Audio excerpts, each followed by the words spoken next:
आज जो next topic हम डिस्कस करने जा रहे हैं वो हमारा है एंगुलर डिस्प्लेसमेंट। एंगुलर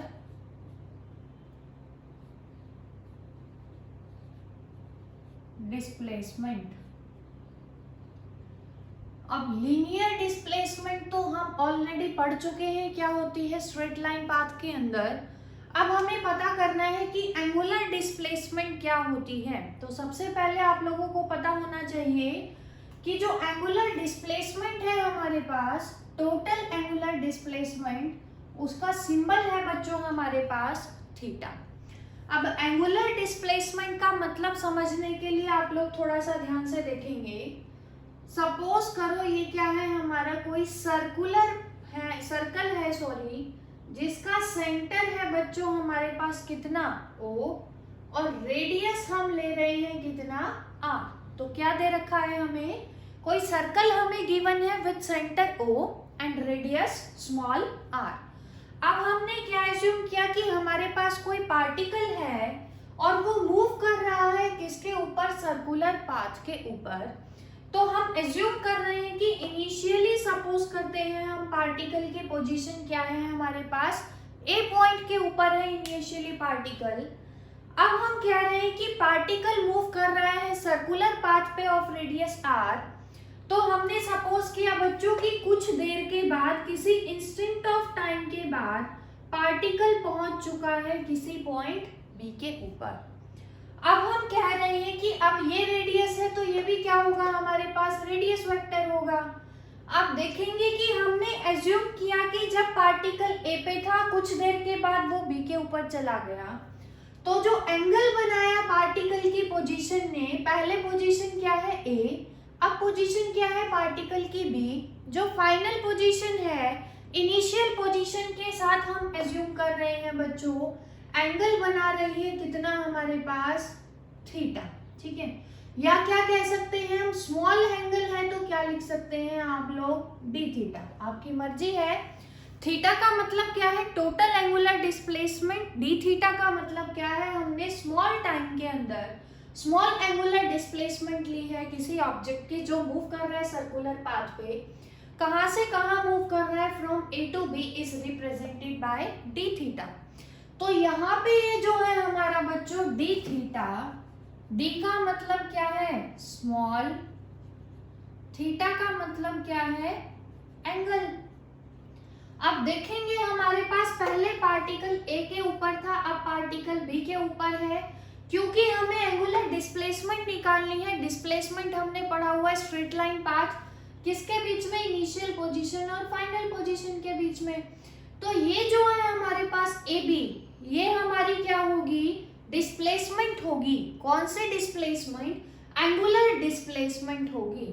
सपोज कर रहे हैं अब हम हमारे पास ये जो आर्क है हमारे पास ए बी, इसकी जो लेंथ है बच्चों वो कितनी है हमारे पास, डेल्टा एल। तो यहां से हमें एंगुलर डिस्प्लेसमेंट डी थीटा का फॉर्मूला क्या मिलेगा, arc divided by radius. Arc divided by radius is called angular displacement. और डिफाइन कैसे करोगे आप इसको, angular displacement is defined as the angle. क्योंकि क्या बन रहा है, एंगल बन रहा है। एंगल कौन बना रहा है, angle made by the radius vector, किसके साथ बना रहा है, with the centre of the circle. तो उसको हम लोग क्या बोलेंगे, एंगुलर डिस्प्लेसमेंट। अब फॉर्मूला है हमारे पास d theta is equal to arc by radius. Arc हमने कितने लिए, ए बी की लेंथ डेल्टा एल, रेडियस कितना लिया है हमने बच्चों, आर। तो डी थीटा का फॉर्मूला निकल के आया हमारे पास, that is delta L by R. और अगर टोटल एंगुलर डिस्प्लेसमेंट गिवन है तो क्या आएगा बच्चों हमारे पास, आर्क बाय रेडियस। अब आप लोगों के माइंड में क्वेश्चन आ जाएगा, आ रहा होगा शायद, कि ये जो आर्क है यहाँ पे तो हमने डेल्टा लगाया, लेकिन आर के आगे डेल्टा नहीं लगाया। डेल्टा का मतलब क्या होता है, स्मॉल चेंज। तो यहाँ पे डी थीटा का मतलब तो क्या है, यहाँ पे भी आप लोग डेल्टा डी ही लिख लो, क्योंकि हमने एंगल के आगे डी लिखा हुआ है। ताकि आप लोगों को कोई कंफ्यूजन ना हो। स्मॉल के लिए हम ले लेते हैं डी, लेफ्ट हैंड साइड में भी राइट हैंड साइड में भी। तब देखेंगे यहाँ पे हमने डी क्यों लगाया, क्योंकि एंगुलर डिस्प्लेसमेंट स्मॉल हो रही है, आर्क की जो लेंथ है वो स्मॉल चेंज हो रही है। यहाँ पे चेंज क्यों नहीं लगाया, क्योंकि सर्कुलर पाथ में रेडियस हमेशा कांस्टेंट होता है, वो तो चेंज होगा ही नहीं, इसीलिए आर के साथ हमने डेल्टा या डी नहीं लगाया है। तो ये आ गया हमारे पास एंगुलर डिस्प्लेसमेंट। अब बात आती है हमारे पास कि जो एंगुलर डिस्प्लेसमेंट है इसकी यूनिट क्या होगी। तो यूनिट ऊपर क्या है हमारे पास, आर्क की लेंथ, लेंथ को मेजर करेंगे मीटर में, रेडियस को भी मेजर करेंगे मीटर में। तो जो एंगुलर डिस्प्लेसमेंट हमारे पास फिजिकल क्वांटिटी है इसके पास कोई भी यूनिट्स नहीं होंगी। दूसरी बात आती है डायमेंशंस की। तो अब क्योंकि L और R दोनों के डायमेंशन सेम है, इन टर्म्स ऑफ L हम मेजर करेंगे, in terms of length major करेंगे, तो यहाँ से क्या कंक्लूजन निकाला हमने कि जो एंगुलर डिस्प्लेसमेंट है बच्चों हमारे पास कैसी क्वांटिटी है, डायमेंशन लेस क्वांटिटी है। अब आती है कि जो ये फिजिकल क्वांटिटी है angular displacement, either it is a scalar quantity और अ वेक्टर क्वांटिटी। तो आप कैसे जवाब देंगे इसका, क्योंकि देखेंगे आप जब ऑब्जेक्ट सर्कल में मूव कर रहा है तो दो ही ऑप्शन है बच्चों, आइदर एंटी क्लॉकवाइज करेगा, उसका मतलब क्या है, एंटी क्लॉकवाइज का मतलब in the plane of paper, और क्लॉकवाइज का मतलब क्या है, above the plane of the paper. अब क्योंकि हमने लिया है, मान लेते हैं anti clockwise in the plane of the paper जा रहा है, तो या फिर अबव जाएगा, दो ही ऑप्शन है। इसका मतलब जो हमारे पास एंगुलर डिस्प्लेसमेंट है उसकी एक डायरेक्शन है, मैग्नीट्यूड भी है, डायरेक्शन भी है। तो एंगुलर डिस्प्लेसमेंट कैसी क्वांटिटी होगा हमारे पास, एक वेक्टर क्वांटिटी। तो अब हम पढ़ेंगे नेक्स्ट टॉपिक, जैसा कि हमने पीछे पढ़ा था यूनिफॉर्म मोशन के अंदर, डिस्प्लेसमेंट पढ़ी हमने स्टार्टिंग में, डिस्प्लेसमेंट का चेंज हमने पढ़ा, डेट इज वेलोसिटी। तो सिमिलरली बच्चों अब नेक्स्ट टॉपिक हमारे पास क्या आएगा, एंगुलर डिस्प्लेसमेंट से नेक्स्ट क्या आएगा, angular velocity. Angular velocity, angular velocity को देखेंगे कैसे डिफाइन करेंगे आप लोग। सबसे पहले वही सिंबल पता होना चाहिए एंगुलर वेलोसिटी का, तो याद रखेंगे एंगुलर वेलोसिटी को डिनोट करेंगे किससे, ओमेगा से। ये जो है हमारे पास सिंबल, इसको प्रोनाउंस कैसे करेंगे आप लोग, omega. Omega is known as angular velocity. अब क्योंकि हमने पढ़ा था change in displacement with change in time is called velocity, similarly हमारे पास क्या होगा, चेंज इन एंगुलर डिस्प्लेसमेंट। तो क्या आएगा, omega is equal to change in angular displacement with change in time is called angular velocity।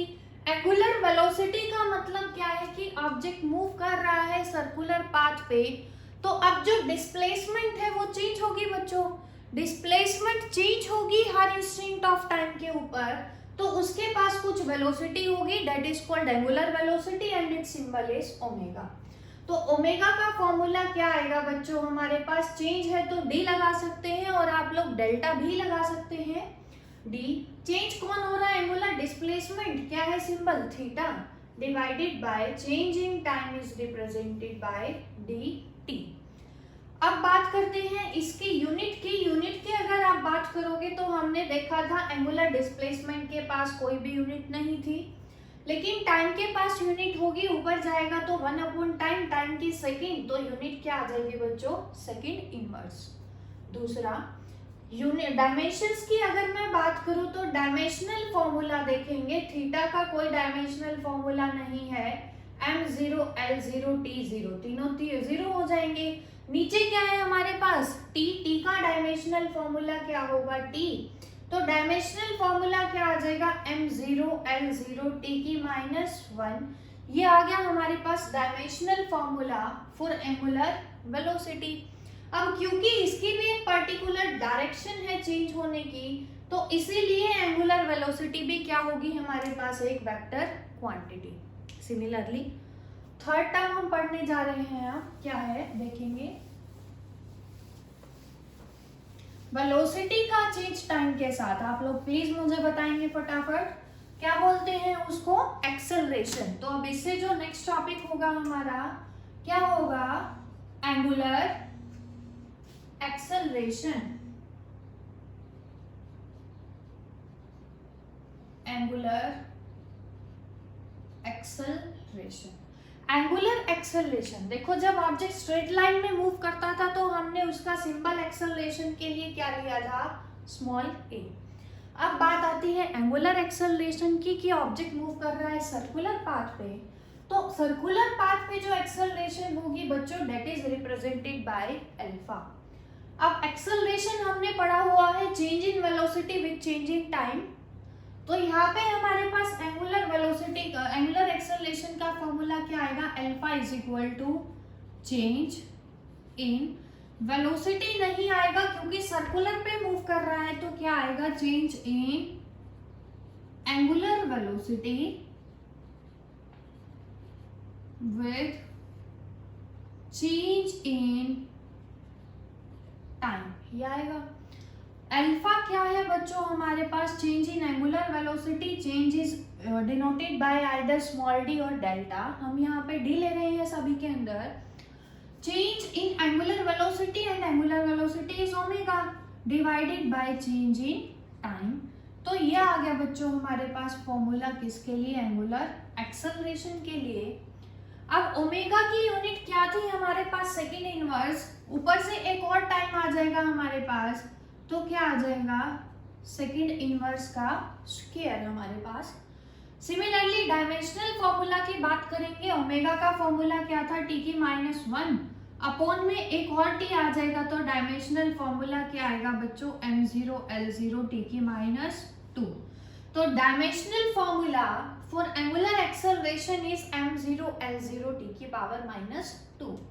अब ये तो था बच्चों हमारे पास बेसिक टर्म्स जो हम यूज करेंगे कि हमारे पास एंगुलर डिस्प्लेसमेंट क्या होती है, एंगुलर वेलोसिटी क्या होती है, एंगुलर एक्सेलरेशन क्या होती है, वो पढ़ा हमने। आप 2 नंबर में आपसे एक रिलेशन पूछ सकते हैं एग्जाम के अंदर, थोड़ा ध्यान से देखेंगे। 2 रिलेशन है। पहला जो रिलेशन हम डिस्कस करने जा रहे हैं क्या है हमारा, रिलेशन between linear acceleration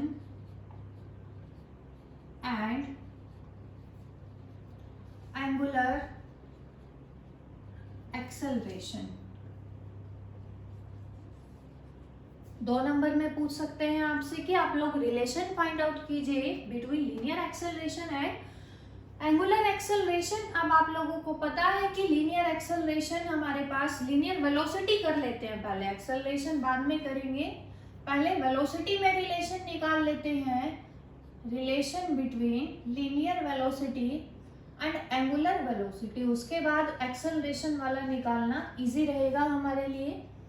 अब आप लोगों को पता है कि लीनियर वेलोसिटी हमने पढ़ा था, सिंबल क्या था बच्चों हमारे पास, v, एंगुलर वेलोसिटी हमने पढ़ा ओमेगा। तो यहाँ से हमें दिखाई दे रहा है टॉपिक से ही कि हमें रिलेशन निकालना है किसके बीच में, v और ओमेगा के बीच में हमें रिलेशन फाइंड आउट करना है। तो इसको फाइंड आउट करने के लिए देखेंगे हमने फिर से क्या लिया, हमारे पास कोई ऑब्जेक्ट है, ऑब्जेक्ट मूव कर रहा है किसी सर्कुलर पाथ के ऊपर जिसका सेंटर क्या है बच्चों, O।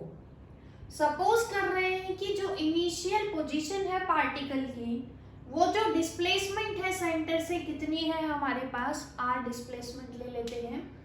अब क्योंकि ऑब्जेक्ट मूव कर रहा है हमारा फ्रॉम A, तो मूव करेगा किसी पर्टिकुलर डायरेक्शन में, क्योंकि वेक्टर क्वांटिटी है आइदर क्लॉकवाइज और एंटी क्लॉकवाइज, तो हम एज्यूम कर रहे हैं कि जो पार्टिकल है is moving in the plane of paper. In the plane of paper का मतलब क्या है, एंटी क्लॉकवाइज डायरेक्शन। तो हमने एज्यूम किया कि पार्टिकल मूव करना स्टार्ट किया from A in anti clockwise direction. तो सपोज करेंगे कि किसी इंस्टेंट, सपोज करो जब वो ऑब्जेक्ट A पे था तो टाइम हमारा था t। अब हम कह रहे हैं कि कुछ देर के बाद ऑब्जेक्ट चला गया है B पे, कुछ देर का मतलब स्मॉल टाइम के बाद। सपोज करो बच्चों यहाँ पे टाइम है t plus delta t। B point पे पहुंचने के बाद टाइम हमने कितना लिया है t plus delta t। Suppose करो जो डिस्प्लेसमेंट है आप पार्टिकल की बी पॉइंट पे वो कितनी है, स्मॉल चेंज हो रहा है ना डिस्प्लेसमेंट का, तो r तो पहले था, स्मॉल चेंज कितना हो गया अब ये r जो है बच्चों रेडियस नहीं है, थोड़ा सा ध्यान से देखेंगे, मैं r को बोल रही हूँ डिस्प्लेसमेंट। तो इनिशियल डिस्प्लेसमेंट तो क्या थी r, टाइम डेल्टा t के बाद फाइनल डिस्प्लेसमेंट कितनी है r प्लस डेल्टा r। तो टोटल डिस्प्लेसमेंट कितनी हुई from A to be. Displacement क्या होती है, straight line path between the final and the initial position. कैसे निकालोगे आप लोग, फाइनल माइनस इनिशियल जब करोगे आर से आर कैंसिल आउट हो जाएगा, टोटल डिस्प्लेसमेंट ए बी किसके बराबर आएगी, डेल्टा आर के बराबर।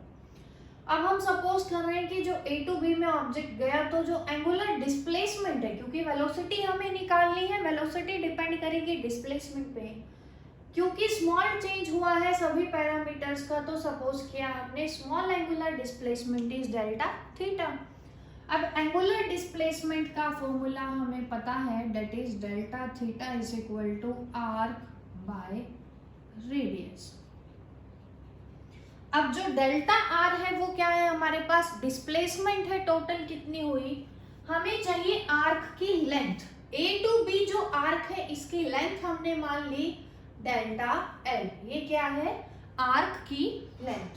तो यहाँ पे क्या आएगा हमारे पास डेल्टा एल, लेकिन रेडियस तो कांस्टेंट रहेगा ना बच्चों, इसलिए रेडियस के आगे कभी भी गलती से डेल्टा मत लगा देना। तो change in angular displacement is equal to change in arc, कि आर्क कितनी चेंज हुई, हमने लिया है delta L divided by are. ये आ गई हमारे पास इक्वेशन नंबर 1। हमें रिलेशन निकालना है लीनियर वेलोसिटी और एंगुलर वेलोसिटी के अंदर। तो एक तो हम लेकर चलेंगे ओमेगा का फॉर्मूला, ओमेगा का फॉर्मूला हमने पढ़ा था, omega is equal to delta theta by delta T, यही पढ़ा था। Change in angular displacement with change in time. जो फर्स्ट इक्वेशन है उसके अंदर हमें क्या चाहिए, डेल्टा थीटा क्योंकि चाहिए, तो डेल्टा थीटा यहाँ से क्या आ गया बच्चों, ओमेगा इंटू डेल्टा टी, इसको मान लेते हैं इक्वेशन नंबर 2। तो ये तो लिखा हमने ओमेगा का फॉर्मूला। दूसरा किस में निकालना है रिलेशन, लीनियर वेलोसिटी में। लीनियर वेलोसिटी का फॉर्मूला क्या होता है, चेंज इन जो लेंथ हुआ हमारे पास डिस्प्लेसमेंट का, वो कितना लिया है हमने चेंज इन डिस्प्लेसमेंट, ये डेल्टा एल, उस आर्क की लेंथ के बराबर हुआ है change, divided by change in time. तो हमें चाहिए फर्स्ट इक्वेशन के अंदर डेल्टा एल यहाँ से क्या आएगा बच्चों, v इंटू डेल्टा टी, ये आ गया हमारे पास इक्वेशन नंबर 3। अब हम क्या करेंगे, सेकेंड और थर्ड इक्वेशन की वैल्यू को पुट करेंगे बच्चों फर्स्ट इक्वेशन के अंदर। हमें क्या मिलेगा, डेल्टा थीटा की जगह जब आप लोग रखोगे ओमेगा डेल्टा टी, क्या आ जाएगा omega delta T is equal to delta L की जगह अब हम क्या रखेंगे, v delta T divided by क्या है बच्चों हमारे पास आर, डेल्टा टी से delta T cancel out, omega is equal to we bye are. एक तो ये रिलेशन आप लोग याद रखेंगे, और v is equal to R omega. ये जो है v क्या है लीनियर स्पीड, ओमेगा क्या है एंगुलर स्पीड। तो हमने रिलेशन डिड्यूस किया है किसके बीच में, between the linear velocity v and angular velocity omega, यही आपसे पूछा गया था। अब नेक्स्ट आपसे क्या पूछ सकते हैं कि वेलोसिटी का रिलेशन तो हमें पता चल गया, एक बार देख लीजिए आप लोग अच्छे से। अब निकालिए बच्चों रिलेशन बिटवीन लीनियर वेलोसिटी की जगह अगर मैं आपको बोलूं एक्सेलरेशन के बीच में निकालिए, तो कैसे करेंगे देखेंगे। जहां पे इसको खत्म किया है ना वहीं से स्टार्ट कर देंगे हम फिर से। क्या आएगा, linear acceleration and angular acceleration. अब क्योंकि हमें पता है लीनियर वेलोसिटी और एंगुलर के रिलेशन अंदर, तो हम डायरेक्ट यहीं से स्टार्ट करेंगे बच्चों। We know date v is equal to R omega, ये आ गया हमारे पास। अब हमें v नहीं चाहिए, एक्सेलरेशन चाहिए। v से एक्सेलरेशन हम कैसे निकाल सकते हैं, ऑब्जेक्ट मूव कर रहा है बच्चों सर्कुलर पाथ पे, तो टाइम के साथ उसकी जो स्पीड का मैग्नीट्यूड है और डायरेक्शन सर्कल पे क्या होगा, चेंज होगा। तो यहाँ से हम क्या बोल सकते हैं कि अगर हम क्या करें, डिफरेंशिएटिंग बोथ साइड, दोनों साइड क्या करें, डिफरेंशिएट करें with respect to time. With respect to time. क्या आ जाएगा देखेंगे, dv by dt is equal to d by D T, किसका डिफरेंशिएशन कर रहे हैं, r ओमेगा का। dv by dt change in velocity with change in time, change in linear speed है ये हमारे पास, तो एक्सेलरेशन भी कैसी आएगी, लीनियर, इज इक्वल टू क्या आएगा, u इंटू वी लगाओगे आप, फर्स्ट टर्म को एज इट इज रखो, डिफरेंशिएशन का फॉर्मूला नहीं याद है तो आप प्लीज उस वीडियो को दोबारा देखेंगे। फर्स्ट फंक्शन को एज इट इज रखेंगे, differentiation of second, plus second को एज इट इज रखेंगे, डिफरेंशिएशन ऑफ फर्स्ट। क्या आएगा हमारे पास, a is equal to R, change in velocity with change in time, change in angular velocity है तो एंगुलर एक्सेलरेशन होगा and it is denoted by alpha, अभी हमने डिस्कस किया था, plus omega, change in radius. अब क्योंकि रेडियस कैसी क्वांटिटी है बच्चों, कांस्टेंट टाइम के साथ चेंज नहीं होगा तो इसका चेंज विल बी जीरो। तो ये जो रिलेशन आएगा हमारे पास किसके बीच में, लीनियर एक्सेलरेशन और एंगुलर एक्सेलरेशन के बीच में, that is a is equal to are alpha. अब ये जो एक्सेलरेशन का रिलेशन है ना बच्चों, a is equal to are alpha, कैसे समझ सकते हैं आप इसको, कि जब ऑब्जेक्ट मूव करेगा सर्कुलर पाथ के अंदर तो एक तो उसकी स्पीड जो होगी अगर कांस्टेंट होगी, अगर ऑब्जेक्ट मूव कर रहा है कांस्टेंट स्पीड के साथ तो लेकिन डायरेक्शन तो चेंज होगी ना, चेंज इन डायरेक्शन, किसके डायरेक्शन, स्पीड की डायरेक्शन इज कॉल्ड एक्सेलरेशन। और जो डायरेक्शन का चेंज है वो हम किससे रिप्रेजेंट करेंगे, जिस भी पॉइंट पे ऑब्जेक्ट होगा उस पॉइंट पे टेंजेंट ड्रॉ करके हम करेंगे। तो इसका मतलब ये जो एक्सेलरेशन है ना, a is equal to are alpha, ये कौन से एक्सेलरेशन है, टेंजेंशियल एक्सेलरेशन है हमारे पास, क्योंकि इसकी जो डायरेक्शन है वो हम कैसे निकालेंगे, bye drawing tangent at that point. अब एक छोटा सा टॉपिक जो आप लोग अपनी 9th क्लास में ऑलरेडी पढ़ चुके हैं, आता होगा आप सभी लोगों को, क्या है हमारे पास, uniform circular motion.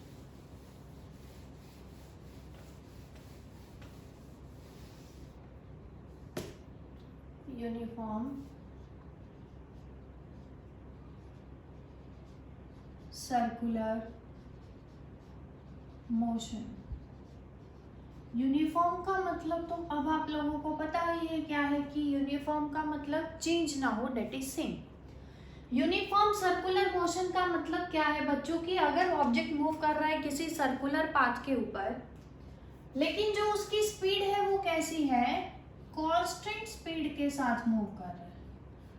Constant speed का मतलब क्या है, अगर वो कवर कर रहा है इक्वल डिस्टेंस किसके ऊपर, सर्कमफेरेंस ऑफ सर्कल के ऊपर, अगर वो इक्वल डिस्टेंस कवर कर रहा है इक्वल टाइम के अंदर, तो जो ऑब्जेक्ट का और का कवर कर रहा है किसके साथ, कांस्टेंट स्पीड के साथ, तो जो ऑब्जेक्ट का मोशन है that will be called as uniform circular motion. तो पता चल गया होगा आपको कि अगर कोई ऑब्जेक्ट सर्कुलर पाथ पे या सर्कमफेरेंस पे मूव कर रहा है equal distance in equal interval of time, या हम क्या बोलेंगे, मूव कर रहा है with constant speed, then its motion is called uniform circular motion.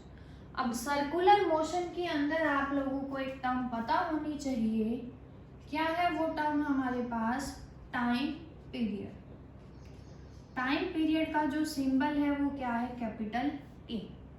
Time period का मतलब क्या है यहाँ पे, कि अगर हमारे पास कोई ऑब्जेक्ट है जो कि मूव कर रहा है सर्कुलर पाथ पे, तो टाइम पीरियड का मतलब क्या है, कि वो टाइम जो ऑब्जेक्ट ने लिया एक रिवॉल्यूशन को कंप्लीट करने के लिए सर्कुलर पाथ के ऊपर, that is called its time period. पता चल गया आप लोगों को, एक रिवॉल्यूशन लगाने के लिए जो टाइम लग रहा है that is called time period. Next time आपको जो पता होनी चाहिए, ये सब बेसिक्स हैं बच्चों, आप लोग पढ़ चुके हैं, फ्रीक्वेंसी। फ्रीक्वेंसी का मतलब भी आप लोग पढ़ चुके हैं, ये टर्म भी अपनी 9th क्लास के अंदर, कि पर यूनिट टाइम में जो रिवॉल्यूशन करेगा कवर, जो कवर करेगा रिवॉल्यूशन, पर यूनिट टाइम में number of revolution completed by the object on circular path is called its frequency. तो पर यूनिट टाइम में जो रिवॉल्यूशन है दैट इज कॉल्ड फ्रीक्वेंसी। तो फ्रीक्वेंसी की यूनिट क्या आएगी बच्चों, सेकेंड इनवर्स। और स्टैंडर्ड यूनिट जो है फ्रीक्वेंसी की वो क्या है हमारे पास, हर्ट्ज। ठीक है, तो यहाँ से रिलेशन आ गया है बच्चों। फ्रीक्वेंसी का सिंबल है न्यू। कैसे डिफाइन कर रहे हैं, नंबर ऑफ रिवॉल्यूशन पर यूनिट टाइम मतलब रेसिप्रोकल ऑफ टाइम। तो क्या आ गया, nu into T is equal to 1। एक ये रिलेशन भी आप लोग यूज कर सकते हैं। दूसरा, अगर आप लोगों को रिलेशन निकालना हो किसके बीच में, एंगुलर वेलोसिटी ओमेगा और फ्रीक्वेंसी के बीच में, तो कैसे निकालेंगे। अब देखोगे आप, ओमेगा क्या था, एंगुलर वेलोसिटी। फॉर्मूला क्या था हमारे पास, change in angular displacement that is d theta by D t, ये था। अब d theta, change in theta, थोड़ा सा ध्यान से देखेंगे क्योंकि फ्रीक्वेंसी निकालना है हमें, मतलब एक revolution, number of revolution 1 second. तो जब ऑब्जेक्ट यहाँ से चलेगा वापिस जब यहाँ आएगा तो टोटल जो एंगल कवर करेगा कितना करेगा, 360 डिग्री दैट इज 2 पाई। तो डी थीटा कितना हो गया बच्चों, 2 पाई। सपोज करो एक रिवॉल्यूशन जब किया 2 पाई का तो टाइम लगा 1/t। Reciprocal of time is frequency, तो क्या आ गया 2 pi nu is equal to किसके बराबर, ओमेगा के बराबर। तो ये हमें रिलेशन मिल गया that is relation between angular velocity and frequency. अब एक और चीज आप लोगों को पता होनी चाहिए, सेंट्रीपिटल एक्सेलरेशन। देखो अभी तो जो हमने एक्सेलरेशन निकाला था बच्चों a is equal to R alpha, क्योंकि वो हम डिटरमाइन कर रहे थे by drawing tangent at that point, तो इसको हमने क्या बोला था, टेंजेंशियल एक्सेलरेशन। अब हम बात कर रहे हैं सेंट्रीपिटल एक्सेलरेशन की। तो सेंट्रीपिटल एक्सेलरेशन का मतलब क्या होगा कि अगर मूव कर रहा है ऑब्जेक्ट किसी सर्कुलर पाथ पे किसी स्पीड v के साथ, किसी लीनियर स्पीड v के साथ, तो सेंट्रीपिटल एक्सेलरेशन क्या होगी हमारे पास, जो चेंज इन वेलोसिटी होगा। सेंट्रीपिटल एक्सेलरेशन का मतलब क्या है कि ऑब्जेक्ट मूव कर रहा है कांस्टेंट स्पीड के साथ, क्योंकि सर्कुलर में मूव कर रहा है तो जो चेंज इन स्पीड है वो क्या है, विद डायरेक्शन है। Magnitude with direction is called vector quantity. और हमारे पास मैग्नीट्यूड चेंज हो रहा है वेलोसिटी का विद डायरेक्शन, तो उसको हम क्या बोलेंगे, सेंट्रीपिटल एक्सेलरेशन। क्योंकि मैग्नीट्यूड चेंज हुआ वेलोसिटी का डायरेक्शन के साथ, सॉरी मैग्नीट्यूड तो वेलोसिटी का क्या है, कांस्टेंट, लेकिन डायरेक्शन क्या हो रही है, चेंज, इसीलिए उसको हमने क्या बोला, सेंट्रीपिटल एक्सेलरेशन। तो सेंट्रीपिटल एक्सेलरेशन को डिनोट करेंगे बच्चों AC से हम करेंगे, निकालेंगे कैसे देखेंगे आप लोग। हमने रिलेशन पढ़ा था v is equal to R omega. अब हम कह रहे हैं कि ऑब्जेक्ट की जो स्पीड है, लीनियर स्पीड, वो तो कांस्टेंट है क्योंकि ऑब्जेक्ट सर्कुलर मोशन में है, यूनिफॉर्म सर्कुलर में, तो कंडीशन है हमारे पास कि स्पीड कैसी होगी, कांस्टेंट होगी। इसका मतलब v चेंज नहीं होगा। अब क्योंकि v कांस्टेंट है तो ओमेगा भी क्या होगा, कांस्टेंट होगा। अजम्पशन है हमारे पास, और गिवन है कि v is equal to constant है। v कांस्टेंट है तो ओमेगा भी क्या होगा, कांस्टेंट होगा। निकालना क्या है, सेंट्रीपिटल एक्सेलरेशन। तो हम क्या करते हैं, डिफरेंशिएशन कर देते हैं दोनों तरफ टाइम के साथ। तो देखेंगे क्या आएगा हमारे पास, dv by dt is equal to d by dt of r omega. अब क्या आएगा, change in velocity with change in time. Velocity का चेंज हो रहा है टाइम के साथ, मतलब डायरेक्शन चेंज हो रही है, उसको हम क्या बोलते हैं, acceleration. Magnitude of change of velocity with direction is called centripetal acceleration is equal to omega, क्योंकि कांस्टेंट है बाहर आ जाएगा, अंदर क्या बचेगा, change in displacement with change in time. Change in displacement with change in time is called velocity. तो centripetal acceleration का फॉर्मूला क्या आ गया बच्चों, ओमेगा इंटू वी आ गया। दूसरा हमने पढ़ा है v is equal to R omega, तो यहाँ से ओमेगा की वैल्यू कितनी आएगी, v बाय आर, तो क्या आ जाएगा v स्क्वायर बाय आर। दूसरा फॉर्मूला, सेंट्रीपिटल एक्सेलरेशन के दो फॉर्मूले आ चुके हैं, पहला क्या है ओमेगा इंटू वी, दूसरा क्या है v स्क्वायर बाय आर। अब स्पेशल केस है हमारे पास, क्योंकि हमने पढ़ लिया है दो टाइप की एक्सेलरेशन है, one is tangential that act along the tangent जिस पॉइंट पे ऑब्जेक्ट होगा, दूसरी क्या है सेंट्रीपिटल एक्सेलरेशन जो कि लगेगी towards the centre of the circle, क्योंकि उसके पास डायरेक्शन है, डायरेक्शन क्या है towards the circle, towards the centre of the circle, and it is हमारे पास क्या है v square by R. Suppose करो इस पॉइंट पे सेंट्रीपिटल एक्सेलरेशन ये जा रही है टुवर्ड्स द सेंटर, इसी पॉइंट पे अगर मैं टेंजेंशियल की बात करूं तो ये क्या होगी टेंजेंशियल एक्सेलरेशन, तो ये है AC, ये है हमारे पास AT। रिजल्टेंट की अगर मैं बात करूं तो कैसे निकालेंगे, using parallelogram law of vector addition से, R is equal to under root A square plus B square plus 2ab cos theta, क्या आएगा AC square AT square two AC AT cos, दोनों क्योंकि परपेंडिकुलर होंगे हमेशा, टेंजेंशियल तो लग रहा है अलोंग द टेंजेंट, सेंट्रीपिटल लग रहा है towards the centre, and always these two are perpendicular to each other, इसलिए cos 90 0 होगा, cos 90 0 है हमारे पास, r आ गया under root AC square plus AT square, AC हमने क्या निकाला है ओमेगा इंटू वी स्क्वायर करोगे ये आ जाएगा, प्लस AT क्या था r अल्फा था हमारे पास, स्क्वायर करोगे r स्क्वायर अल्फा स्क्वायर। अब स्पेशल केस क्या है, रिजल्टेंट एक्सेलरेशन निकालनी है तो r को हमने क्या मान लिया a, ये जो रिजल्टेंट एक्सेलरेशन है दैट इज a।